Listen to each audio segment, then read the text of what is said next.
Seigneur, que ta grâce, seule ta grâce. Nous voulons instaurer un état de droit. Et dans un état de droit, il y a une justice indépendante. Ce n'est pas à l'individu Félix Tshisekedi de commencer à faire justice.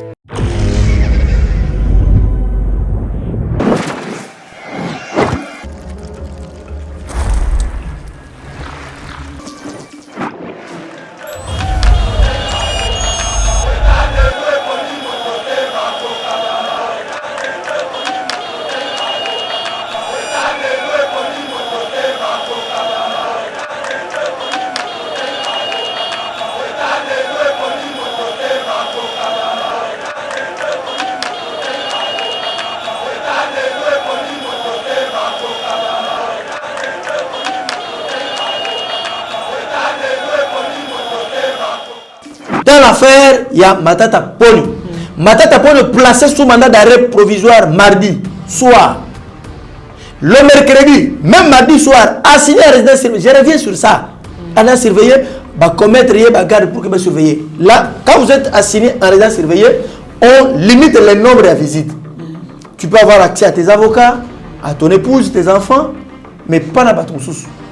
Vous comprenez? Mais il y a essayé que les heures comptaient au doigt. Le lendemain, c'est-à-dire hier, mercredi, tout le monde dit Malamoko. Je dis bien Malamoko, bagarre douane, balongoli bango, et la décision qui tombe, c'est quoi? La main levée et en détention. J'ai des vidéos ici. Oyoko Konyang dit Katumbi nous a menti. Il n'était pas congolais. Tu es congolais, tu es Naza la vidéo. Naza italien. Naza la vidéo. Oya Kokonyangi a. Bokoma ki basuka ki bazaki ba onosa ba Francis Kalongo na ba Kamitado na Kasumbalesi. Nazo pese bino article 87.1 alinéa 1er de la constitution algérienne. Qui fait toujours allusion à mes parents, les parents d'origine algérienne. Bon, wana eza discriminatoire. Attends la Bible écoute tout. Algérie na Égypte na Congo. Wana mboka eza développé kole. Algérie na Égypte baza développer ma casse. Ba o baza développer ma casse baza na ba conditions. Bongo biso to vanda ka na ba fuati. Soki elekité kuna na kotelemisa ngai moyi pour un référendum. Seigneur, que ta grâce, seule ta grâce. Nous voulons instaurer un état de droit.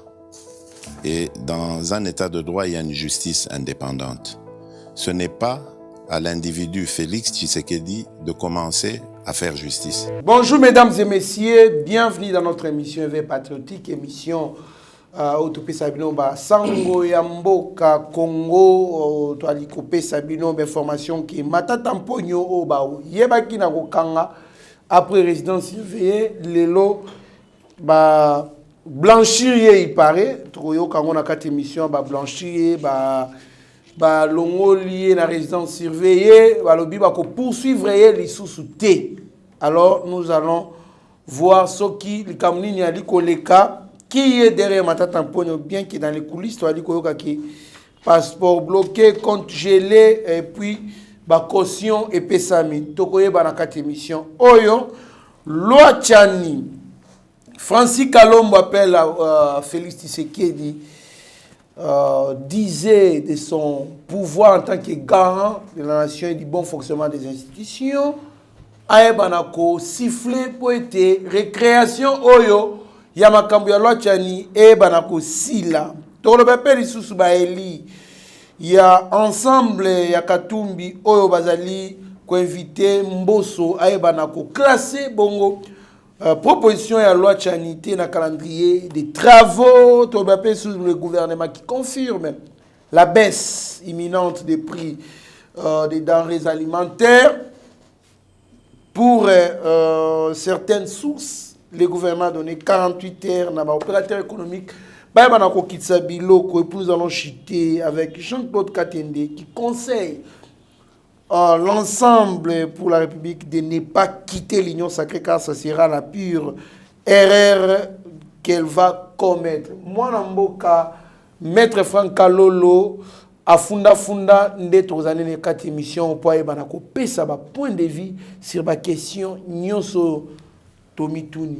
Moi, je Maître Franck Kalolo Mbote. Mbote ndeko Trésor Kandolo, Mbote une équipe Moïmba TV, Mbote na ba Congolais nyonso de partout dans le monde bozolanda biso na ngonga oyo. Selon Erosali Yamba Mbote, oyo ngai ndeko na bino Maître Franck Kalolo, coordonnateur ya Sergili na Pespino Mbote, particulièrement Pelisusu Mbote na DG Gika Bomwa ya Vita. Merci. Merci beaucoup, Maître Franck Kalolo et Ali Essengo Makasi à répondre na invitation na biso tokolobela boye makambo matata mponyo oyo eningisa qui presque Congo mobimba voire même libana mboka mais aujourd'hui apparemment matata mponyo blanchi Maître Franck Kalolo. Qu'est-ce qui se passe avec tous ces dossiers otoyebi nyoso toana ça passe inaperçu et consomme mon mboka Maître Franck Kalolo? C'est quoi votre point de vue? Bien. Point de vue na ngai en tant que coordonnateur à Sergili, na moni procédure qui vraiment biaisé. Je n'ai pas du tout apprécié nous en tant que Sergili.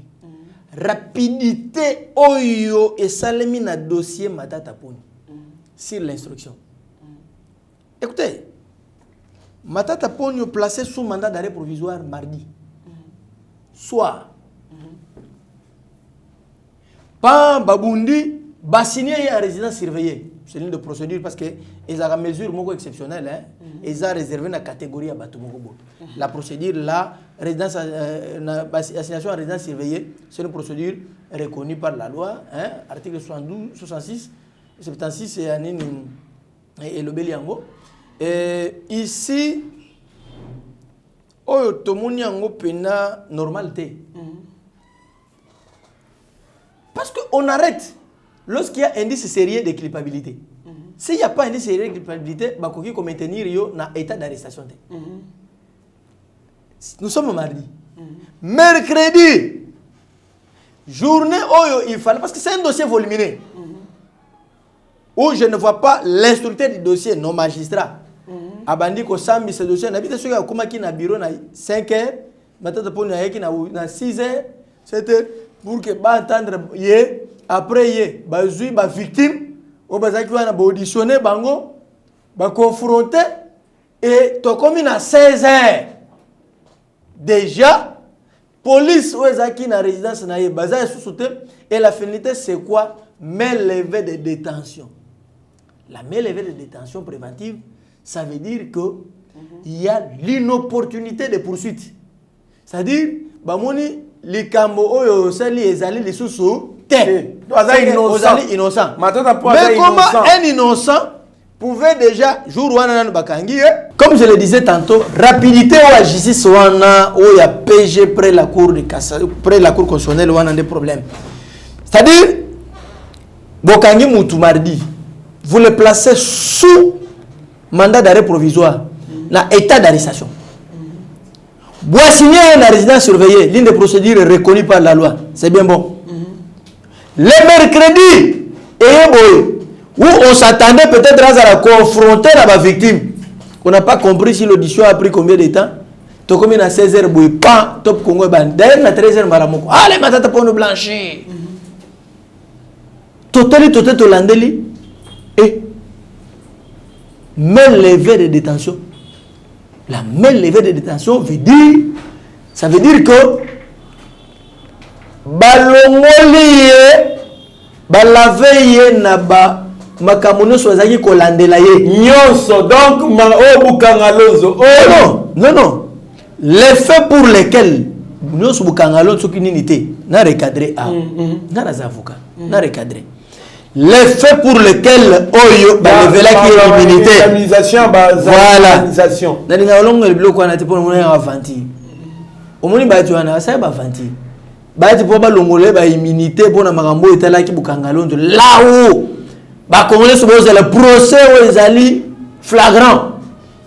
Hein? Ba zu ba avanti, ba coach ba bloc wana pamba. Et après, tu vivre quand un scénario, il y a des décisions auto qu'on a comprendre à côté, ça nous dépasse. Vous comprenez? Vitesse au dossier à matata pour Jésus.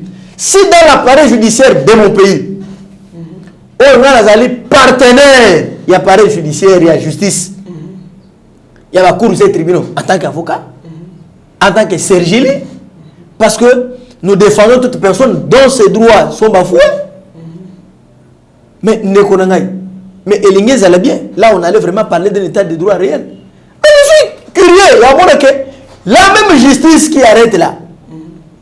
Il y a des prévenus, il y a des équilibrés en détention, dont sort na bango tikala koyoka banate abeti nane des anamatan na makal.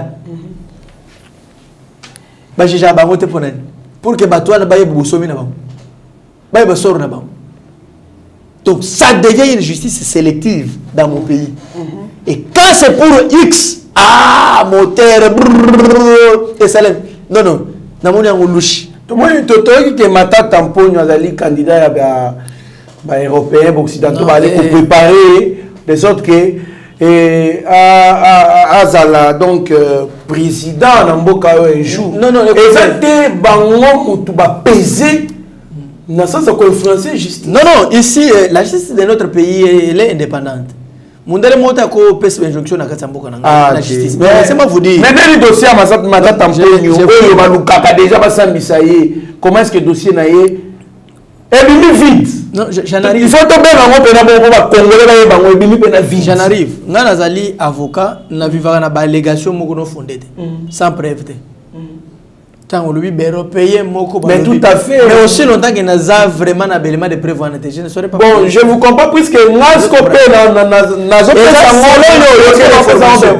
voilà ça en considération pourquoi puisque na ebine nini ba tuana ba fonctionner les occidentaux face aux États du tiers-monde. Non, non, je dis ceci. Ici, Naza n'a pas mindelte. Sinon, je risque de m'échapper dans ma réflexion. Tout à fait. Je demeure sur la décision qui a été prise par le parquet général près la Cour constitutionnelle. Dans l'affaire, il y a Matata Pony. Matata Pony placé sous mandat d'arrêt provisoire mardi soir. Le mercredi, même mardi soir, assigné à résidence surveillée. Je reviens sur ça. On a surveillé, commettre garde pour que vous surveillez. Là, quand vous êtes assigné en résidence surveillée, on limite le nombre de visites. Tu peux avoir accès à tes avocats, à ton épouse, tes enfants, mais pas à ton sous. Vous comprenez? Mais il y a celui que les heures comptaient au doigt. Le lendemain, c'est-à-dire hier, mercredi, tout le monde dit Malamoko. Je dis bien Malamoko, bagarre douane, balongoli bango, et la décision qui tombe, c'est quoi? La main levée et en détention. C'est-à-dire, il n'est pour rien. Mais la question que je me pose, pourquoi le PG s'était précipité directement dans l'État ou dans les mêmes jours? C'est que ben dit c'est culpabilité. Mais les indices sérieux de culpabilité seulement, c'est parce qu'on ne peut arrêter que s'il y a un indice sérieux de culpabilité. Les indices sérieux de culpabilité se sont manifestés le mardi, après instruction. Et le mercredi directement. Il y a eu d'autres éléments nouveaux. Et ben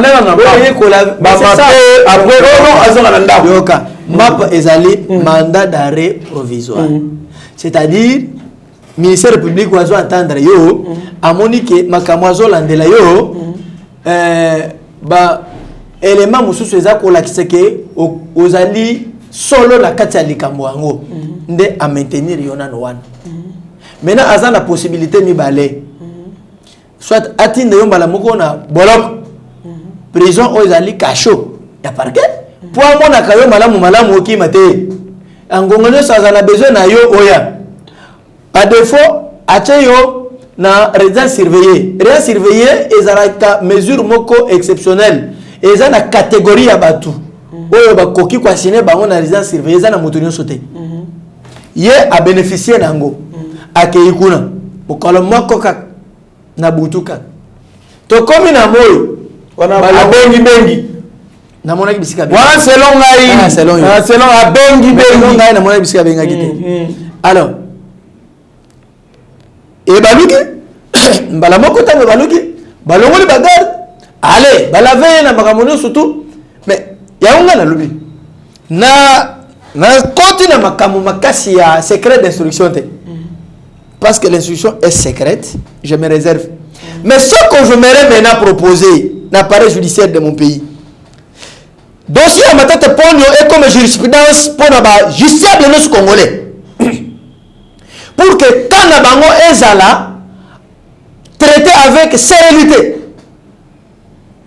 Ce qui est un dossier avec prévenir en détention, vous traitez avec sérénité, vous donnez une position, vous répondez aussi à la demande de l'avocat, pour la compte à client, pour la liberté provisoire, vous vous prononcez, là ça va nous arranger.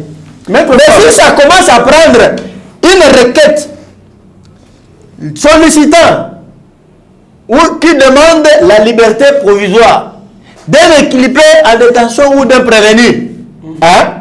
Votre état est avec rapidité. Maître Franck Alolo, est-ce que même va lever le bureau? Et ça, la différence dans ce qui va lever d'un côté à Nani plénière. Non, différence c'est ça. Les bureaux ont le même pouvoir. Plénière représente le même pouvoir. Voilà, merci. Et ça, le problème. Maître Franck Alolo, voilà pourquoi il y a immunité, dossier Bukangalozo à l'époque, on va protéger qui. Est-ce que imité na réalisation? Est-ce que cour de cassation qui saisir peu opportunité pour aller dossier na yewana lukakaye? Non, c'est ce que je dis. La procédure n'est pas salami. Tu dois comprendre en autre. Mais tu dois comprendre les questions. La cour de cassation qui ont profité de l'opportunité pour immunité. Non, la cour de cassation ici, ils allaient juridiction comme sénateur. Oui, comme sénateur. Mais la cour constitutionnelle, le procureur général près la cour constitutionnelle, a compétent pour nani parce que les faits pour lesquels Ndekomatata Ponyo est reproché, ce sont les faits qu'il a commis pendant l'exercice de la fonction comme premier ministre. Cour de cassation est incompétent. Si quoi le dossier, excusez-moi, dossier il fallait qui va poursuivre pour l'industrie agroalimentaire pour Kangalozo. Bon, qui peut profiter de la temps qui va imiter les blanchir. Oui, mais on s'en va profiter. C'est ça, parce que ce sont des dossiers additionnels. Pour ajouter déjà Moutou Aza sur l'immunité. Le ministère public, dans son pouvoir, à côté de Moutou, nous avons pour surtout. Mais tu comprends, Moutou ne te commis. Est-ce que tu as dit que tu as parce que l'instruction est secrète. Non, j'ai dit. Sinon, nous réservons pourquoi? Parce que l'instruction est secrète. Mais si ça nous donne seulement le courage à Kolobalelo, rapidité au salami na kati ya dossier na ye, ne yango, tozo mo nango clarté. Maître Franck Alolo, je pense que aux autres parvenus qu'à répondre vraiment à mon tour dans la par rapport à n'ingé na zolingela. Tu veux comprendre te? Na le biboy. Parce que na minute peu importe comme na cour constitutionnelle. Le parquet général après la cour. Parquet général après la cour constitutionnelle. Oui, côté ya procureur. Tu es bibiso to la kuna. Si koyo ba dossier aux ali na cour de cassation, ali tribunal naie compétent par rapport à ndenge azali sénateur. Ba sénateur ba longole ba immunité ko ba landele likambu ya affaire Bukangalozo ba longola eti. Yango na tuni lisusu. Ba koki ko saisir opportunité te bango cour de cassation ko ba landele likambu ya Bukangalozo. Non, cour de cassation tant au PG près la cour de cassation à Tina qui est réquisitoire. Parce que on a bloqué ça. Baboui. Oui. Mais maintenant, le col a un dossier OU. Bureau est autorisé sur demande il y a PG près la cour constitutionnelle. Qu'est-ce qu'il faudrait faire? Au moins une complicité où ils allaient se il y a Bahati. Clarté. Pourquoi ne pas prendre le réquisitoire et puis communiquer au PG? PG, il y a cour de cassation. Près la cour constitutionnelle. Pour la poursuivre. J'ai mon cousin à Katiwan. Et vous n'allez pas comprendre. C'est purement technique. Donc, cour constitutionnelle aurait pu la nuit. Bon, pas communiquer il y a un Sénat les pièces là. Parce que vous avez déjà un réquisitoire. Que le même bureau là lui communique. Alors, cour de cassation que ça est le côté. Bon, c'est le côté. Non, il copie, c'est le oui, c'est. Alors, cour de cassation que n'était côté à cour constitutionnelle. Azali justiciable, Azali revêtu n'a pas immunité. Il y a des règles.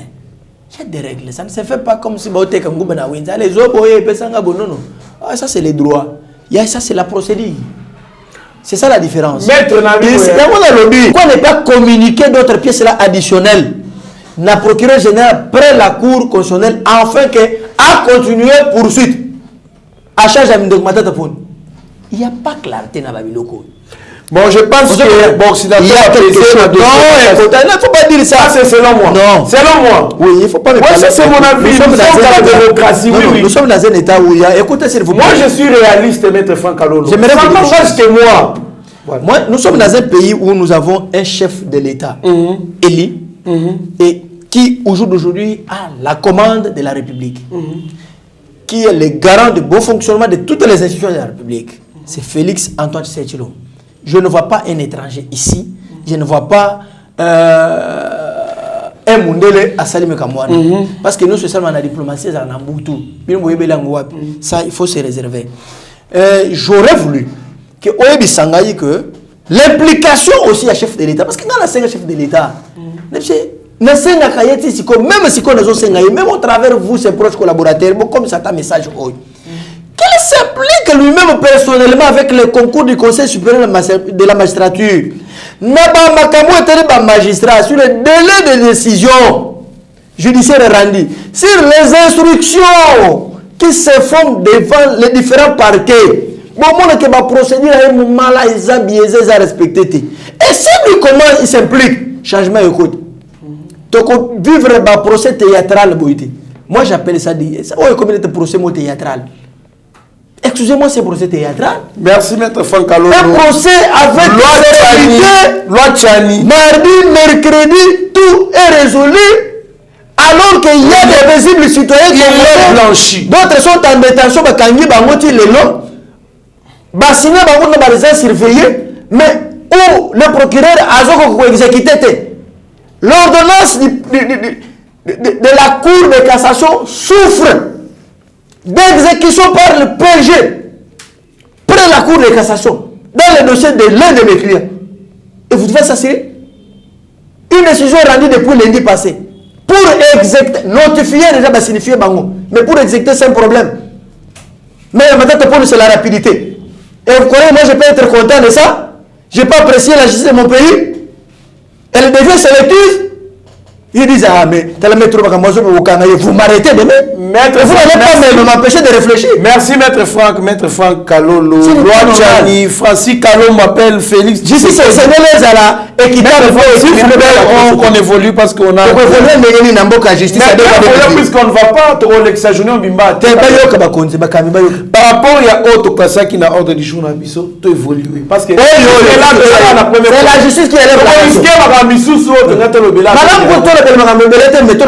parce que Congolais ne sont pas de justice à la malade. Mais oui, mais justice, il y a blanchi. Où est justice? Kasi, il y a justice. La rapidité, justice, il y a état de droit.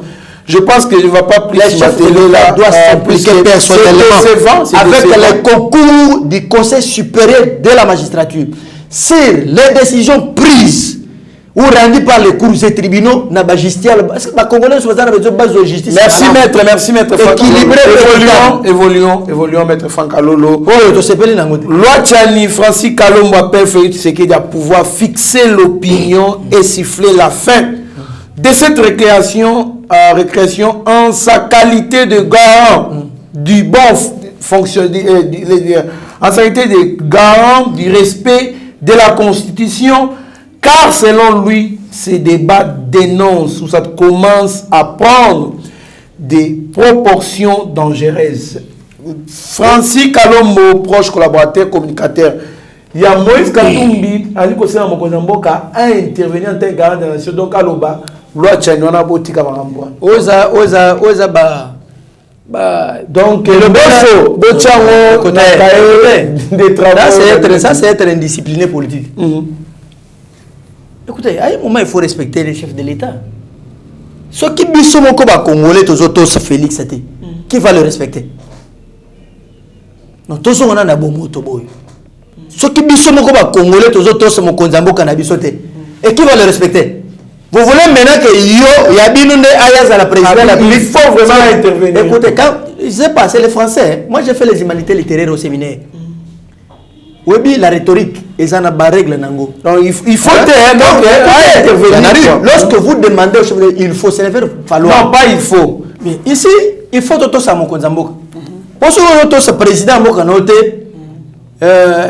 Olika, yo ozana ye, ceux qui candidat na yo comme président. Il n'y a pas tout ça. Maintenant, à diriger banana, à diriger ba Congolais. Parce que ba on Congolais mieux sur tout ça qui président en place. Vous avez besoin de non, c'est pas sérieux. C'est pas sérieux. Ici, vous ne pouvez pas demander au chef de l'État à côté. Quand ce pays le chef de l'État à côté le chef de l'État peut empêcher aux Congolais la liberté de mouvement. Il vous dit non, demain matin, Bobby matin. Mais il ne va pas demander aux Congolais de réfléchir. Moi, personne ne peut m'arrêter de réfléchir, m'empêcher de réfléchir aussi matin. Sauf Dieu du ciel. Ça, c'est trop fort, maître Franck. Je vous dis, c'est ça mon mot. Trop fort, vraiment. C'est ça mon mot. Donc, le chef de l'État est un garant de la nation. Il peut nous dire que Bobby Maté, pour avoir des gens, mais pas réfléchir. Parce que nous sommes en vol, il va réfléchir. L'autre, c'est la réflexion. C'est la réflexion. Et vous ne pouvez pas, maintenant, vous faites appel au chef de l'État pour aller se tchania l'Ongola. Et vous appelez ça démocratie? Vous appelez ça démocratie? Lui-même, tu sais qu'il a besoin d'excès, besoin de moto. Mais vous êtes retourné au pays ici grâce à lui. Mais c'est une loi discriminatoire. À quoi? Je vais d'abord vous montrer. Minimum de déférence. Soit vous avez bien vous Moïse Katumbi na batune nyo sona ba mallette na ba tamu na ba mallette. Ils a sorti ba mallette satellite so ba mallette ambo na yebagate. Yo za na kato so ba mallette ba livre, so ba document na yebagate. Ba tamu la kala ba mallette. Ba kamita to so ba sumba ba mallette. Ba mallette. Misatu mi ba to. Chargeur nyo surtout. Ah, maintenant ba si ba mallette. Ancien président Assemblée nationale. Ba awa. A comment on va mallette? Ba comme awa na Kasumbalès. J'ai des vidéos ici. Oyo ko konyengi dit Katumbi nous a menti. Il n'était pas congolais. Naza la vidéo. Naza la vidéo. Oya kokoniangi a. Bokoma ki basuka ki basaki ba ono ba Francis Kalombo na ba Kamitatu na Kasumbalès. Na ba Moïse Moïdela. Nani Salomon Iskadele so Salomon Iskadele. Ba komi na nini wana na Kasumbalès. Baselibo. Tuingie tuturudie. Basi amurudie. Jua nini? Amuko mkongomani tena. Basongi. Le passeport, un fugitif. Non, j'ai dit, ce sont les termes qu'on a. Non, l'histoire nous renseigne. L'histoire elle rattrape toujours. Vous pouvez tout mentir, mais non l'histoire. C'est grâce à Félix que Moïse Katumbi. Oh, mais c'est lui, non? C'est grâce à Félix. Grâce à Félix que Moïse Katumbi voyage. Non, grâce à Félix, tu sais que non seulement Moïse, l'entourage de Moïse Katumbi. Tout à fait. Je parle bien de l'entourage, même les Francis Kalombo et les autres, je parle bien de l'entourage qui sont rentrés ici. Ils étaient en exil. Qui les a fait revenir ici?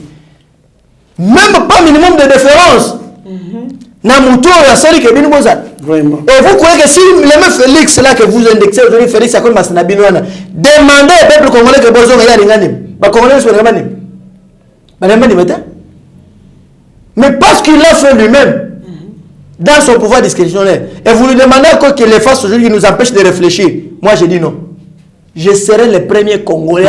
Des singes déjà au Bafouti. Je serai le premier Congolais de m'opposer si le chef de l'État m'empêche moi de réfléchir. Mais ton frère, qu'est-ce que vous dites? Mais après la loi, on a plus que non, s'il vous plaît, maître. C'est-à-dire qu'on a la compétition, on voit même Cardinal Ambongo Alobia, c'est une loi discriminatoire, c'est une loi Oyo. Est-ce que la loi doit être appréciée par tout le monde en tant que juriste? Je voudrais vous dire une chose. La loi est discriminatoire. Ça, c'est eux qui disent. Mais, ce sont des gens à 90% qui n'ont pas eu le temps de prendre connaissance sur cette proposition de loi. Nulle part la proposition de loi vous parle de congolité. Mais vous parle de loi de congolité. Ça c'est pour que bato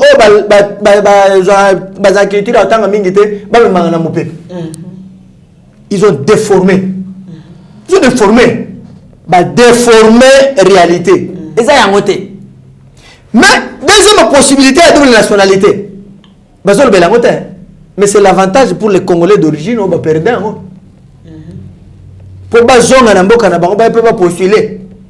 On a des avantages. Et dans cette proposition de loi, on interdit personne. Mais on donne des conditionnalités. Je vous renvoie à la constitution égyptienne et algérienne. Ici en Afrique, je suis ici à l'article 134.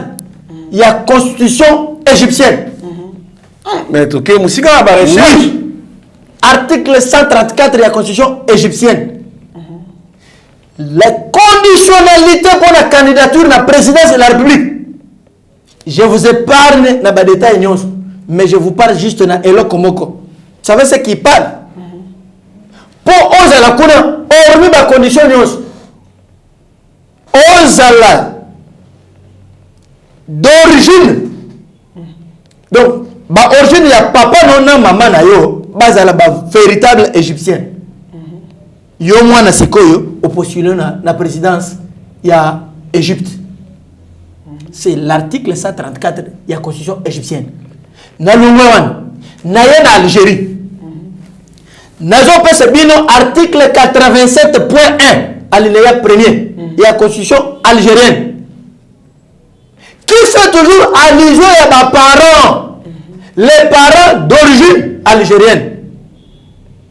Bon, on est discriminatoire. Attends, la Bible écoute tout. Algérie, na Égypte, na Congo. On va développer quoi? Algérie, na Égypte, va développer ma casse. On va développer ma casse, va na condition. Bon, on biso to vanda na fuati. Ce qui est l'équité qu'on a. Na côté les misangai, moi pour un référendum. Bon, le bénéfice na monde bien. Donc loi déjà bien pour le peuple congolais.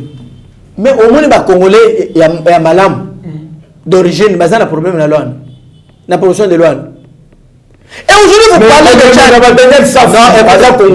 et pas avec côté mais loi n'a pas beaucoup de soins dignes pour laquelle déposer loi n'a pas kufa. Ça faut comprendre le mot.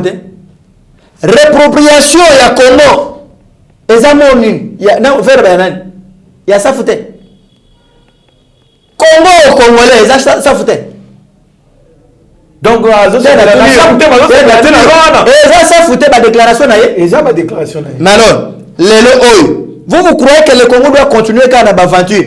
Ou on a grimace à pampa. Délit c'est ça, délit c'est ça, vous comprenez? Nous avons un territoire, mon délit c'est ça. Louisa. Je suis de Louisa. Nous avons un territoire, mon aïe. Ah, on est à l'Obakao. Au moment où tu as kana ngamundi baolola ki akoki mikolo ba kaka mikolo tika boy mais ngana bisu mais alors ba les chouchous de la population de Louisa lobby eza les lotin ceux qui posent que chouchou lobby ba population eza qui aveuglé eza les lotin ngana za mwana chef coutumier. Je suis de Louisa, je suis du territoire de Louisa. Je suis du secteur de Bambaye. Avec les Kaboun de Jamarque. Tozan na ye secteur moko. Na lobby tozan na secteur moko. Na lobby tozan na ye secteur moko to lobakane dialecte moko. Tika boy. Na ye bisu yo kende tunai. Dialecte na ye wa lobaka wana nde yangonga na lobaka. Merci beaucoup maître, allons-y avec l'émission pour ne pas tozan na ye territoire moko secteur moko. Il faut éviter Babiloko Mosusu Koloba azama mamboka azama ba sentiment té loi wana besoin de loi yoka ba Congolais bazana besoin de comprendre ngana pesi yao c'est lui qui doit me contredire ça va seulement compléter ça c'est pas compléter les élites d'ensemble de Katumbi invitent les bureaux Mbosso à s'abstenir d'inscrire cette proposition dans le calendrier des travaux. Oui, ça menace même de quitter. Non, ça s'appelle l'expression démocratique. C'est ça la beauté de la démocratie. Qui, jadis, semble seulement être pour certains, mais pour Tchani, non. Vous voulez que même l'expression, la liberté d'expression est comme sélective pour certains, pas pour les autres. Quand Tchani s'exprime, non, ça ne va pas. Hein? Quand vous exprimez là-bas, oui, ça va. On doit laisser maintenant à Francis Kalombo, on doit laisser à Kamitatu et les autres parler, mais Tchani, non. Nous autres, non. Vous n'allez pas nous empêcher de réfléchir.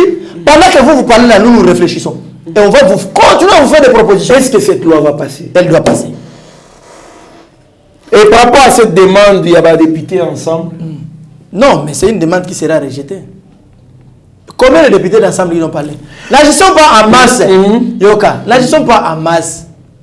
Les députés d'ensemble. Et là, au moment où voilà, moi je m'appelle jurisprudence à FCC. FCC. Alors qu'il y avait plein de mécontents au sein de l'FCC. Eh, bon, on a quitté, boum, pat. Moi, on a sali, bendana, bakoti. Bah, rejoindre l'union sacrée. Oh, FCC, c'est bien structuré. Il y a ensemble. Il y a un sauté. Il y a un sauté. Bonjour, jurisprudence récente. Et ça, il y a FCC. Oh, là, bah, grimace à pam. Et le mot si on demandait au ministre d'ensemble de démissionner, est-ce que c'est d'abord un problème avec le ministre de démissionner? Les ministres, lorsqu'on est ministre, on n'appartient plus encore à un parti politique. C'est ça la différence. Pour aller plus loin, mais oui, Toyoki position à gouvernement sur loi Tchani, Toyoka qui peut position à Mokozamboka sur loi Tchani, mais a fixé opinion naïe pour calmer, siffler, arrêter réaction. Moi maintenant j'ai contredit. Parce que le gouvernement va qui basé sur la loi ni les présidents ni les gouverneurs. Voilà. Malgré position à gouvernement, malgré position à président de la République, président agit en tant que garant de nation pour accater. Je vais vous répondre. Ces gens-là ne comprennent pas. Ça, il y a l'air la République et ça la sagesse. C'est une décision sacrée. Mais aussi, même réponse à gouvernement, c'était une réponse sage. Vous savez pourquoi ils ont dit? Parce que la proposition de loi ne provient pas du gouvernement ou encore du chef de l'État. C'est ça la réponse. Ça provient d'un individu, d'un citoyen congolais qui a réfléchi et a fait endosser cela par un député qui a le mandat. Ce député-là a joué un mot conformément à l'article 100 de la Constitution. Vous comprenez? C'est une réponse sage. Ils n'ont pas bien compris. Je vous réponds, c'est ça la réponse. C'est une réponse sage.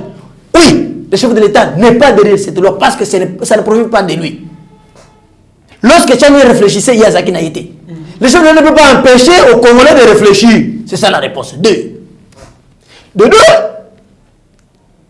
le gouvernement n'est pour rien. Le gouvernement conduit la politique de la nation. Lorsqu'on voit la nation, on voit les habitants. Mais maintenant, le corps a besoin de conduire. Et que l'individu m'a réfléchi. Moi, j'ai réfléchi sur l'état de siège.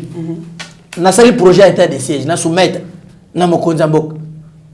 Est-ce que les cas dans les médias, tu as TV5, Monde, les cas, dans la conférence de presse. Après, tu as expliqué le pourquoi, tout ça. Est-ce qu'on m'a empêché de réfléchir? Il ne faut pas amener la ville quoi Jean-Paul Katene. Et vos réflexions, déclare ceci: si ensemble quitte l'union sacrée, il commettrait la grande erreur de son parcours.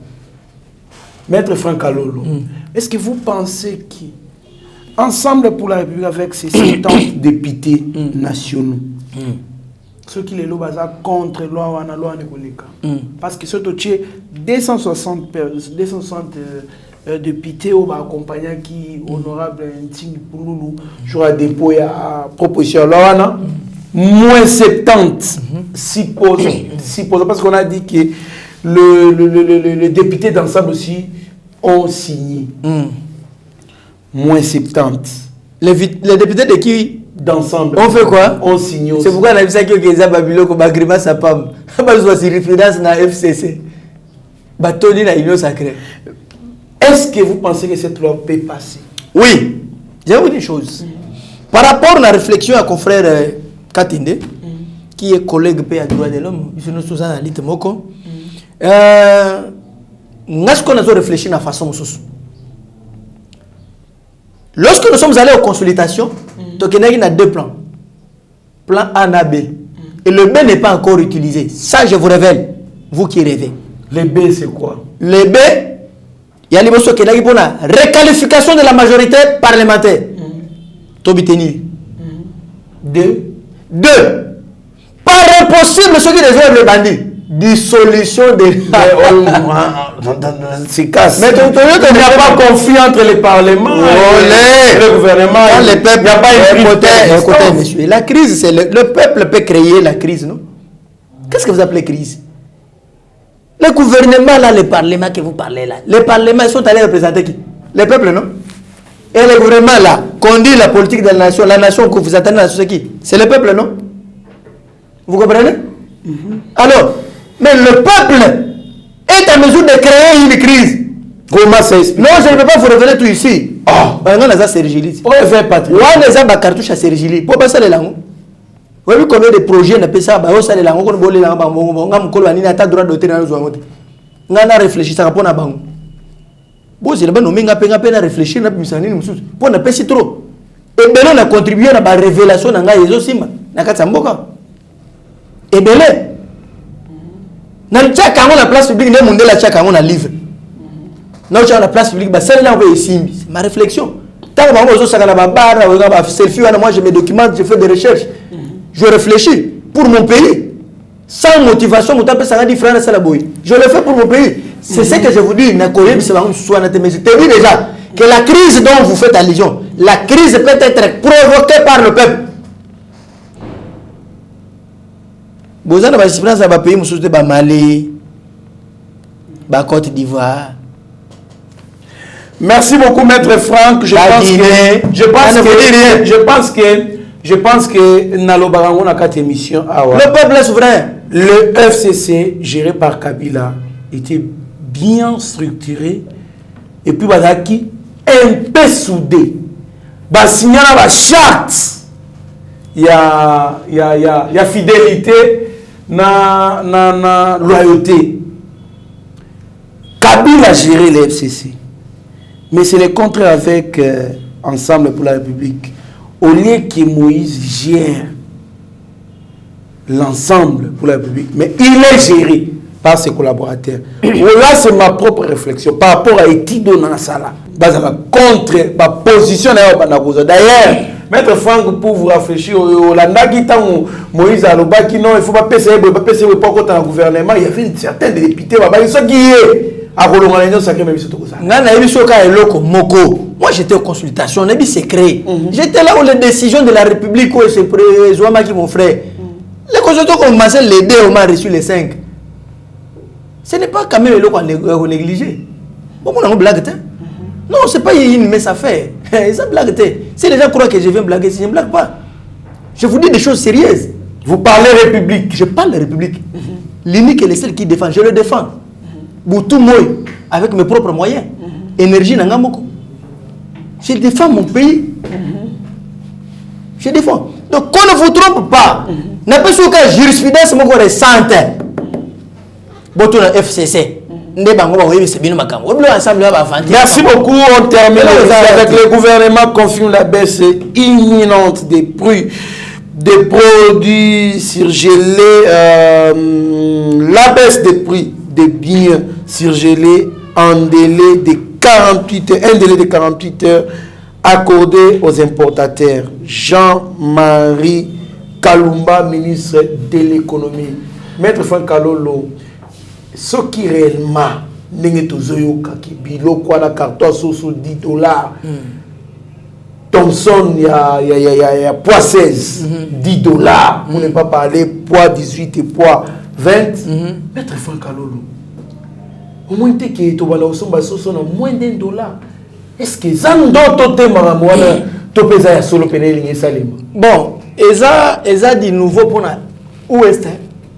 Mais à l'est du pays, on a vendu trop à Istanbul. À l'est du pays, conditions de vie anormales. Qu'il y a Goma, qu'il y a Beni,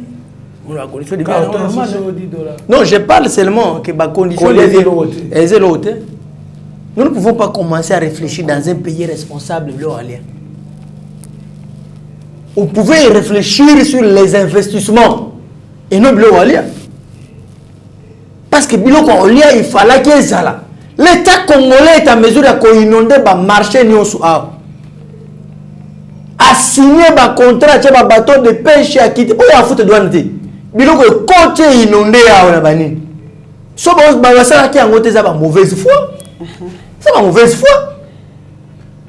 Et ça traîne. Non, on a pas si ultimatum. Au moins, on a pas si ultimatum. On a deux ministres. Ministre de l'économie. On a ministre de transport. Vous comprenez?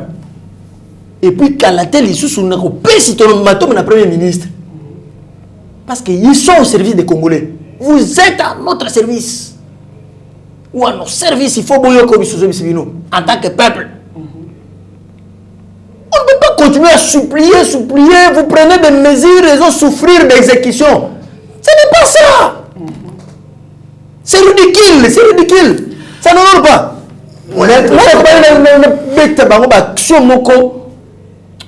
une fraction à ôter pour que nous changions.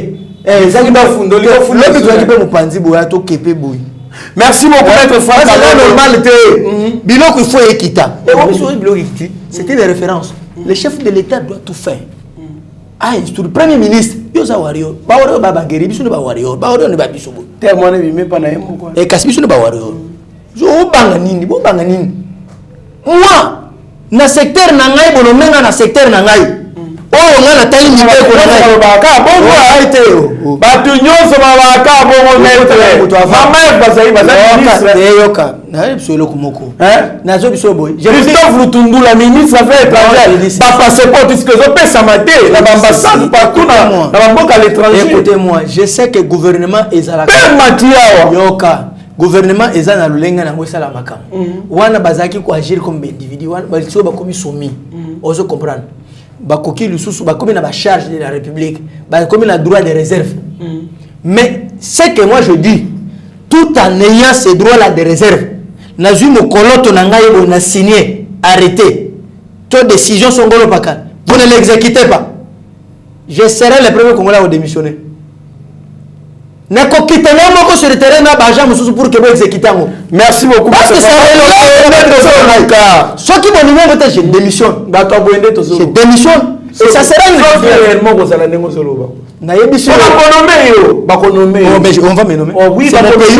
Mais moi vous allez prendre la rappeler maître Franck Tokomi wapi. Oui, ça c'est mon pays. Bon rappelez quand mission lelo. Je vous dis, vous avez le droit de réserve. Au sein n'importe quoi oui.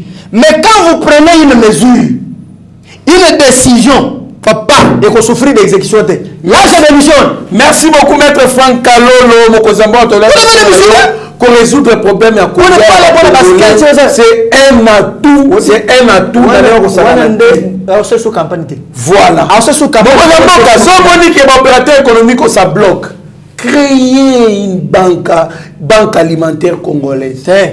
Oui, ce que tu vas faire, c'est quoi? Non seulement création. Oui. Il y a ici un opérateur économique congolais au Rwanda, c'est la banque na bango. Mais bakoya. Gouvernement congolais tout cancé. Voilà, Dieu m'a donné. Voilà. Dieu merci. Vous comprenez? Hein?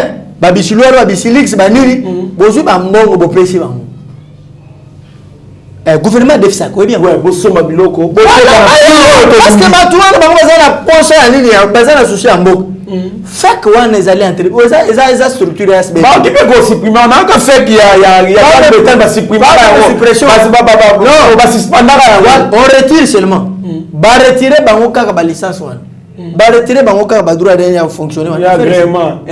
Merci beaucoup maître Franck Kalolo, Mokozamboka. Non seulement Péwana, quantité de l'enseignement ali ko souffrir, mais ceux qui vont créer, vont construire ba école référentielle dans la commune surtout. L'église catholique a bundisa gratuité l'enseignement puisqu'il y a mon intérêt, elle a menacé dans le sens que gratuité, et consort. Oui, c'est bien pour la République, mais construire aussi les écoles de l'État. Ils ont bien ma casse. des communes, des écoles référentielles, n'a pas commune, ça va territoire surtout. Et vous voyez qu'il y aura concurrence. Quand l'État a déjà une école qui lui appartient, et c'est fini. Et les autres là, les privés, ils vont se soumettre.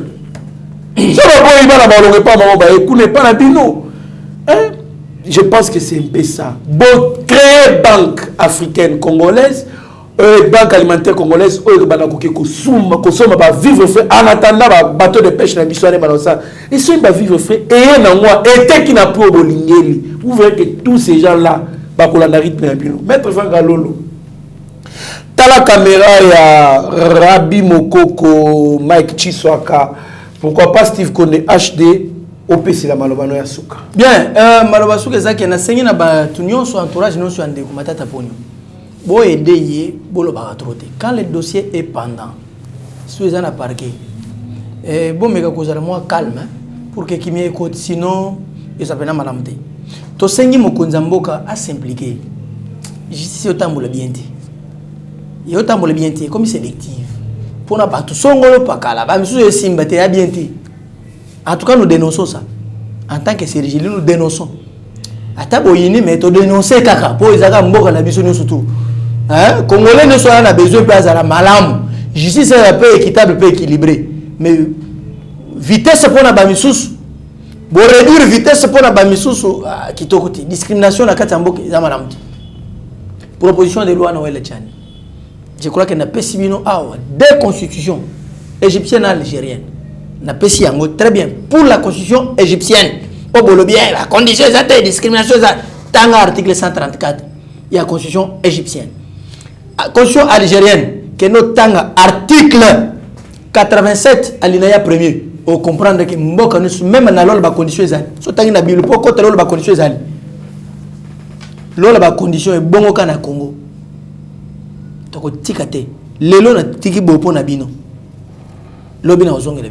Merci beaucoup, Maître Franck Kalolo. Merci, Nabatunyo Sotubalanda, Kibiso, Bisika, Bozwami.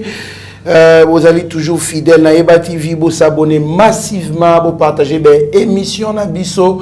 Vous allez décider à ta moquette pour te conserver. Bino, kakanenge, Tomé Sana, conserver Bino. Merci.